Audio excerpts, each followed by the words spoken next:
যে এবাৰ যুঁজ এখন হ'ব আৰু যুঁজত আমি প্ৰত্যেক কংগ্ৰেছ কৰ্মী ৰণত নামিম আৰু খুব গুৰুত্ব সহকাৰে প্ৰত্যেক সমষ্টিৰ ওপৰত চকু দি আমি আগবাঢ়ি যাম।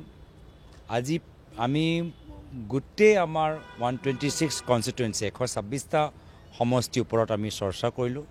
প্ৰায় আমাৰ 235টা যিমানবোৰ আমাৰ ব্লক আছে আমি তাৰ ওপৰত আমি আলোচনা কৰিলোঁ। প্ৰত্যেক ব্লকৰ আজি আমি কথাবোৰ পাইছোঁ। তো ৰাইজক আমি সেইটোৱে কথা জনাবলৈ বিচাৰোঁ যে আমি চিৰিয়াছ, আমি কষ্ট কৰিবলৈ আমি প্ৰস্তুত। ৰাইজৰ সঁহাৰি আমি বিচাৰিছোঁ, ৰাইজৰ সমৰ্থন আমি বিচাৰিছোঁ যে ৰাজীৱ ভৱনতকৈ ফিল্ডত থাকক, ৰাজীৱ ভৱনতকৈ গাঁৱৰ ভিতৰত থাকক, মোৰ ওচৰতকৈ নিজৰ বুথ সভাপতিৰ ওচৰত থাকক, গাঁৱৰ জ্যেষ্ঠসকলৰ ওচৰত থাকক, গাঁৱৰ ৰাইজৰ ওচৰত থাকক। তেতিয়াই হ'লে তেওঁলোকৰ